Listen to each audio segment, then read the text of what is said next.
In the same way, നമുക്കിപ്പോൾ CSV file discuss ചെയ്യാം. ആദ്യം import CSV എന്ന് പറയുന്ന മോഡ്യൂൾ ചെയ്യാം. നെക്സ്റ്റ് യൂസർ ഡിഫൈൻഡ് ഫംഗ്ഷൻ്റെ പേര് as usual because we have done binary file program. CSV file also more or less logic remains the same, so you can understand it in a very easy manner. Add records എന്ന് പറയുന്ന function ഉപയോഗിച്ച് നമുക്ക് CSV ഫയലിൻ്റെ ഉള്ളിലേക്ക് independently one after another ഇവിടെ records എന്നല്ല rows എന്ന് വിളിക്കണം കേട്ടോ. ആ റോയിൽ ഓരോ എലിമെൻ്റൽ വാല്യൂ അടുത്ത എലിമെൻ്റൽ വാല്യൂയിൽ നിന്ന് സെപ്പറേറ്റ് ചെയ്യുന്ന ഡീലിമിറ്ററാണ് comma. That's why it is comma separated values. It's okay. ഇതിൽ ആദ്യം നമ്മൾ എന്ത് ചെയ്യുന്നു, എംപോ എന്ന് പറയുന്ന CSV ഫയൽ റൈറ്റ് മോഡിൽ തുറക്കുന്നു. If it is already existing it will be open in overwriting mode. If not it will be created. ഇവിടെ തേർഡ് ആർഗ്യുമെൻറ്റ് കണ്ടോ, ടെക്സ്റ്റ് ഫയൽ റൈറ്റ് ചെയ്യാൻ വേണ്ടി ഓപ്പൺ ചെയ്യുമ്പോഴും ബൈനറി ഫയൽ റൈറ്റ് ചെയ്യാൻ വേണ്ടി open ചെയ്യുമ്പോഴും രണ്ട് ആർഗ്യുമെൻറ്റ്സ് മാക്സിമം.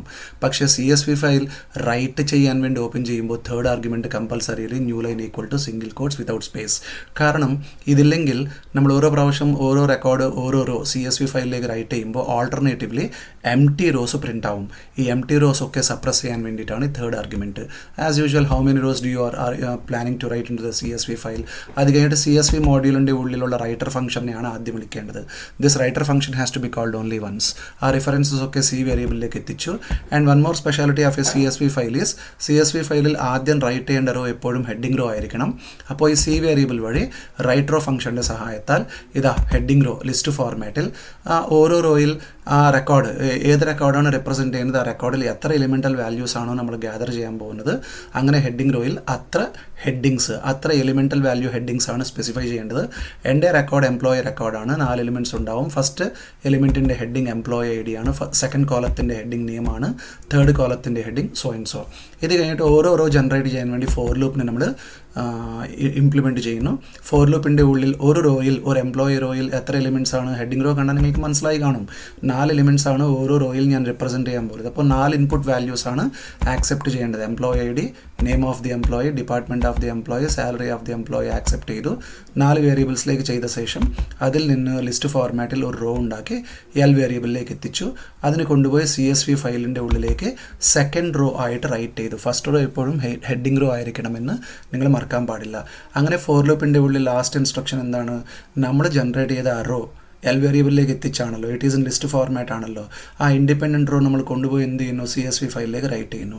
സോ ഈ ഫോറിൽ 10 വട്ടം കറങ്ങിയാൽ 10 independent rose one after another CSV ഫയലിലേക്ക് റൈറ്റ് ആവും. അത് കഴിഞ്ഞിട്ട് സെക്കൻഡ് ഓപ്പറേഷനാണ് സെർച്ച് റെക്കോർഡ്സ്. ഞാൻ സെർച്ച് ചെയ്യുന്നത് ബേസ്ഡ് അപ്പോൺ ഡിപ്പാർട്ട്മെൻറ്റൽ വാല്യൂ. ഇപ്പോൾ സെയിൽസ് എന്ന് പറയുന്ന വാല്യൂ യൂസർ എൻ്റർ ചെയ്താൽ സെയിൽസ് വാല്യൂ മാച്ച് ആവുന്ന റോസ്, സെയിൽസ് ഡിപ്പാർട്ട്മെൻറ്റിൽ വർക്ക് ചെയ്യുന്ന എംപ്ലോയീസിൻ്റെ റോസ് മാത്രം ഞാൻ ഫിൽട്ടർ ചെയ്ത് സെർച്ച് ചെയ്ത് ഔട്ട്പുട്ടായിട്ട് കാണിക്കാൻ വേണ്ടി യൂസറിൽ നിന്ന് ഇൻപുട്ട് D വേരിയബിളിലേക്ക് ആക്സെപ്റ്റ് ചെയ്തു. പിന്നെ റീഡർ ഫംഗ്ഷൻ വിളിച്ചു. ഈ റോസൊക്കെ നമ്മൾ റെഫറൻസ് ഈ റോസൊക്കെ നമ്മൾ X വേരിയബിളിലേക്ക് എത്തിച്ചു. ഈ നെക്സ്റ്റ് X എന്ന് പറയുമ്പോൾ നമ്മളിപ്പോൾ റീഡ് ചെയ്യുമ്പോൾ എല്ലാ റോസും എത്തുമല്ലോ Xലേക്ക്. സോ ഓട്ടോമാറ്റിക്കലി ഇതൊരു ലിസ്റ്റ് ഓഫ് റോസ് ആയി മാറും. പക്ഷേ ഫസ്റ്റ് റോ എപ്പോഴും ഹെഡിങ് റോ ആണ്. ഹെഡിങ് റോ കമ്പയർ ചെയ്യേണ്ട ആവശ്യമില്ലാത്തത് കൊണ്ട് comparison should start right from the for ലൂപ്പിൻ്റെ iteration should start right from the second row ആയതിനാൽ നെക്സ്റ്റ് X എന്ന് പറയുമ്പോൾ നമ്മൾ ആ ഹെഡിങ് റോ സ്കിപ്പ് ചെയ്യുന്നു. നെക്സ്റ്റ് ഫോർ ലൂപ്പ് ഉപയോഗിച്ച് ആ മെയിൻ ലിസ്റ്റിൻ്റെ ഉള്ളിൽ ട്രാവൽ ചെയ്യുന്നത് എത്രാമത്തെ റോ തൊട്ടായിരിക്കും, സെക്കൻഡ് റോ തൊട്ടാണ്. അപ്പോൾ ഓരോ റോ ഏത് വേരിയബിളിലേക്ക് വരും, I വേരിയബിളിലേക്ക് വരും. I വേരിയബിളിലേക്ക് എത്തിയ കറണ്ട് റോയിൻ്റെ third elemental value which happens to be department name. നമ്മൾ സെർച്ച് ചെയ്യുന്ന ഡിപ്പാർട്ട്മെൻറ്റൽ നെയിം വാല്യൂ ആക്സെപ്റ്റ് ചെയ്യുന്നത് D വേരിയബിളാണ്. രണ്ടും ഈക്വൽ ആണെങ്കിൽ ഓക്കെ ഇത് മാച്ചായ റെക്കോർഡാണ്, ഔട്ട്പുട്ടായിട്ട് കാണിച്ചു കൊടുക്കണം. പിന്നെ ഈ ഫോർ ലൂപ്പിൻ്റെ കണക്റ്റഡ് എൽസ് ഞാൻ ഇംപ്ലിമെൻറ്റ് ചെയ്തു. ഇപ്പം ഇത് എങ്ങനെയായാലും ഇത് തെറ്റാണ്. ഫോർ ലൂപ്പിൻ്റെ കണക്റ്റഡ് എൽസ് നമുക്കിപ്പോൾ ഇവിടെ ഇങ്ങനെ മെൻഷൻ ചെയ്യേണ്ട. കാരണം ഫോർ ലൂപ്പ് എങ്ങനെയായാലും സക്സസ് ആവും, will complete all it's iteration successfully. For loop എല്ലാ ഇറ്ററേഷൻസും സക്സസ്ഫുള്ളി കംപ്ലീറ്റ് ചെയ്ത ശേഷം അത് തീർച്ചയായും അതിൻ്റെ കണക്റ്റഡ് എൽസിലേക്ക് പോകും. അപ്പോൾ ആ കണക്റ്റഡ് എൽസിൻ്റെ ബോഡി എന്ത് പറഞ്ഞു, ഞാൻ മണ്ടത്തരം കാണിച്ചു ഇവിടെ റെക്കോർഡ് നോട്ട് ഫൗണ്ട് എന്ന് അങ്ങനെ പറയേണ്ട ആവശ്യമില്ല. സെർച്ച് ഓപ്പറേഷൻ സക്സസ്ഫുൾ എന്നെങ്കിലും നമുക്ക് ഒരു പോസിറ്റീവ് മെസ്സേജ് കൊടുക്കാം. It's okay. Search operation successful, ഒരു C കുറയ്ക്കാം, സക്സസ്ഫുൾ എന്ന് പറയാം. It's okay. Then after that next function വരുന്നത് അപ്ഡേറ്റ് ആണ്. അപ്ഡേറ്റ് എന്ന് പറയുമ്പോൾ ഇതിൽ 3 സ്റ്റെപ്സ് ഉണ്ടാവും. ആദ്യത്തെ സ്റ്റെപ്പിൽ നമ്മൾ ആ CSV ഫയൽ റീഡ് മോഡിൽ തുറക്കുന്നു. പിന്നെ അപ്ഡേറ്റ് ചെയ്യേണ്ട റെക്കോർഡ്സ് എങ്ങനെ ഐഡൻറ്റിഫൈ ചെയ്യുന്നു, ഡിപ്പാർട്ട്മെൻറ്റ് ബേസ് ചെയ്തിട്ടാണ്. അപ്പോൾ ആ ഓൾഡ് ഡിപ്പാർട്ട്മെൻറ്റ് നെയിം നമ്മൾ യൂസറിൽ നിന്ന് D വേരിയബിളിലേക്ക് ആക്സെപ്റ്റ് ചെയ്യും. ആ ഡിപ്പാർട്ട്മെൻറ്റ് മാച്ച് ആവുന്ന റോസ് മാത്രം ഐഡൻറ്റിഫൈ ചെയ്ത് ആ റോസിൻ്റെ എക്സിസ്റ്റിംഗ് ഓൾഡ് ഡിപ്പാർട്ട്മെൻറ്റൽ വാല്യൂ പുതിയ ഡിപ്പാർട്ട്മെൻറ്റൽ വാല്യൂ കൊണ്ട് അപ്ഡേറ്റ് ചെയ്യുന്നു. ഫോർ എക്സാമ്പിൾ, എൻ്റെ കമ്പനിയിൽ സെയിൽസ് ഡിപ്പാർട്ട്മെൻറ്റിൽ വർക്ക് ചെയ്യുന്നവർ, യൂസർ ഇപ്പോൾ സെയിൽസിന് എൻ്റർ ചെയ്തു. അപ്പോൾ സെയിൽസ് ഡിപ്പാർട്ട്മെൻറ്റിൽ വർക്ക് ചെയ്യുന്ന എംപ്ലോയീസ് ഒക്കെ ഐഡൻറ്റിഫൈ ചെയ്യും റോസ്. ആ സെയിൽസ് ഡിപ്പാർട്ട്മെൻറ്റൽ വാല്യൂയിൽ നിന്ന് പുതിയ ഡിപ്പാർട്ട്മെൻറ്റൽ വാല്യൂ എന്താണ് യൂസർ ഇൻപുട്ടായിട്ട് NDE വേരിയബിളിലേക്ക് എൻ്റർ ചെയ്യുന്നുവോ അതുകൊണ്ട് ഓവർ റൈറ്റ് ആവും. പിന്നെ main list variable as usual നമ്മൾ ഡിക്ലെയർ ചെയ്യുന്നു, റീഡർ ഫംഗ്ഷൻ വിളിക്കുന്നു, നെക്സ്റ്റ് സ്കിപ്പ് ചെയ്യുന്നു. ഫസ്റ്റ് റോ ഹെഡിങ് റോ ആയതുകൊണ്ട് സ്കിപ്പ് ചെയ്യുന്നു.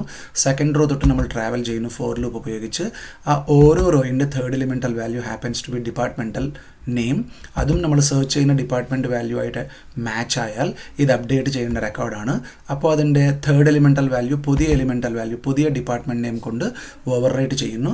പിന്നെ അപ്ഡേറ്റ് ചെയ്യേണ്ടതും ചെയ്യാൻ പാടില്ലാത്തതും ഫൈനലി നമ്മൾ എന്ത് ചെയ്യും, മെയിൻ ലിസ്റ്റിലേക്ക് അപ്പെൻഡ് ചെയ്യും. അതാണ് ഫസ്റ്റ് സ്റ്റെപ്പ്. സെക്കൻഡ് സ്റ്റെപ്പിൽ നമ്മൾ എന്ത് ചെയ്യുന്നു, വീണ്ടും അതേ CSV ഫയൽ റൈറ്റ് മോഡിൽ തുറക്കുന്നു. പിന്നെ റൈറ്റർ ഫംഗ്ഷൻ വിളിക്കുന്നു, as usual heading row write ചെയ്യുന്നു. പിന്നെ ഈ മെയിൻ ലിസ്റ്റിൻ്റെ ഉള്ളിൽ നമ്മൾ എന്ത് ചെയ്യുന്നു, റോ ബൈ റോ ട്രാവൽ ചെയ്യുന്ന സമയത്ത് ആ ഫോർ ലൂപ്പിൻ്റെ കൗണ്ടർ വേരിയബിൾ ഐൻ്റെ ഉള്ളിലേക്ക് എത്തുന്ന ആ കറണ്ട് ഇൻഡിപെൻഡൻറ്റ് റോ നമ്മൾ എന്ത് ചെയ്യുന്നു, CSV ഫയലിലേക്ക് റൈറ്റ് ചെയ്യുന്നു. ഇന്ന് തേർഡ് സ്റ്റെപ്പിൽ നമ്മളിതിൻ്റെ പ്രൂഫ് കാണിക്കേണ്ട അപ്ഡേറ്റ് ആയി എന്നൊരു ഔട്ട്പുട്ട് കാണുമ്പോഴല്ലേ ടേബിളിൻ്റെ ആ ഫയലിൻ്റെ ഫുൾ റോസ് വീണ്ടും യൂസറിന് കാണിച്ചു കൊടുക്കുമ്പോൾ ഇന്ന റോസ് അപ്ഡേറ്റ് ആയി എന്നൊരു തിരിച്ചറിവന് കിട്ടും. അപ്പോൾ തേർഡ് സ്റ്റെപ്പിൽ വീണ്ടും CSV ഫയൽ റീഡ് മോഡിൽ തുറക്കുന്നു, റീഡർ ഫംഗ്ഷൻ ഉപയോഗിച്ച് മുഴുവൻ റോസ് എക്സിലേക്ക് എത്തിക്കുന്നു. പിന്നെ അതിൽ നമ്മൾ റോ ബൈ റോ ട്രാവൽ ചെയ്തുകൊണ്ട് ഔട്ട്പുട്ടായിട്ട് കാണിച്ചു കൊടുക്കുന്നു. ഇനി ഡിലീറ്റ് റെക്കോർഡ്സിൻ്റെ കോഡ് എന്തെന്ന് ചോദിച്ചാൽ, because we did binary files and rest of CSV ഫയലിൻ്റെ ഈ ഓപ്പറേഷൻസ് വളരെ എളുപ്പമാണ്. Once again you are opening that CSV file in read mode. Delete ചെയ്യേണ്ടത് ഏത് ബേസിസിലാണ്, ഡിപ്പാർട്ട്മെൻറ്റ് ബേസിസിലാണ്. യൂസറിൽ നിന്ന് ആ ഡിപ്പാർട്ട്മെൻറ്റ് നെയിം ഇൻപുട്ടായിട്ട് ആക്സെപ്റ്റ് ചെയ്ത് ആ ഡിപ്പാർട്ട്മെൻറ്റ് നെയിം മാച്ച് ആവുന്ന റോസ് മാത്രം ഐഡൻറ്റിഫൈ ചെയ്ത് ഡിലീറ്റ് ചെയ്യണം. സോ മാച്ച് ആവുന്ന റോസ് മാറ്റി നിർത്തി ആസ് യൂഷ്വൽ ബാക്കി റോസൊക്കെ നമ്മൾ എവിടെ ഡിലീറ്റ് ചെയ്യാൻ പാടില്ലാത്ത റോസൊക്കെ എവിടേക്ക് എത്തിക്കും, മെയിൻ ലിസ്റ്റ് വേരിയബിളിലേക്ക് എത്തിക്കും. It's okay. നമ്മൾ ഈ ഫസ്റ്റ് ഹെഡിങ് റോ സ്കിപ്പ് ചെയ്യുന്നു, റോ ബൈ റോ ട്രാവൽ ചെയ്യുന്നു. ആ കറണ്ട് റോയിൻ്റെ third elemental value which happens to be departmental name നമ്മൾ സെർച്ച് ചെയ്യുന്ന ഡിപ്പാർട്ട്മെൻറ്റ് നെയിമായിട്ട് ഈക്വൽ അല്ല, ചെയ്യാൻ പാടില്ലാത്ത, ഡിലീറ്റ് ചെയ്യാൻ പാടില്ലാത്തതാണെന്ന് മനസ്സിലായി. അപ്പോൾ തന്നെ ആ കറണ്ട് റോ കൊണ്ടുപോയി എന്ത് ചെയ്യുന്നു, മെയിൻ ലിസ്റ്റിലേക്ക് അപ്പെൻഡ് ചെയ്യുന്നു. സെക്കൻഡ് സ്റ്റെപ്പിൽ വീണ്ടും അതേ CSV ഫയൽ റൈറ്റ് മോഡിൽ തുറക്കുന്നു, റൈറ്റർ ഫംഗ്ഷൻ വിളിക്കുന്നു, റൈറ്റ് റോ ഉപയോഗിച്ച് ഹെഡിങ് റോ റൈറ്റ് ചെയ്യുന്നു. പിന്നെ മെയിൻ ലിസ്റ്റിൻ്റെ ഉള്ളിൽ റോ ബൈ റോ ട്രാവൽ ചെയ്യുന്ന സമയത്ത് ആ റോ കൊണ്ടുപോയി CSV ഫയലിലേക്ക് റൈറ്റ് ചെയ്യുന്നു. പിന്നെ അത് കഴിഞ്ഞിട്ട് തേർഡ് സ്റ്റെപ്പിൽ അതേ ഫയൽ റീഡ് മോഡിൽ തുറന്ന് കാണിച്ചു കൊടുക്കുമ്പോൾ മുമ്പ് ഇത്ര റോസ് ഉണ്ടായിരുന്നു, ഇപ്പോൾ ഇത്ര റോസ് കുറഞ്ഞു കിട്ടി, ഈ ഡിപ്പാർട്ട്മെൻറ്റിൽ വർക്ക് ചെയ്യുന്നവരെ നമുക്ക് കാണാൻ പറ്റിയില്ല, റോസ് കാണാൻ പറ്റിയില്ല എന്ന് യൂസറിന് മനസ്സിലാവും. പിന്നെ മെയിൻ ബ്ലോക്കിൻ്റെ ഉള്ളിൽ ആദ്യം വിളിക്കേണ്ട ഫംഗ്ഷൻ ആഡ് റെക്കോർഡ്സ് ആണ്, സീക്വൻഷ്യലി.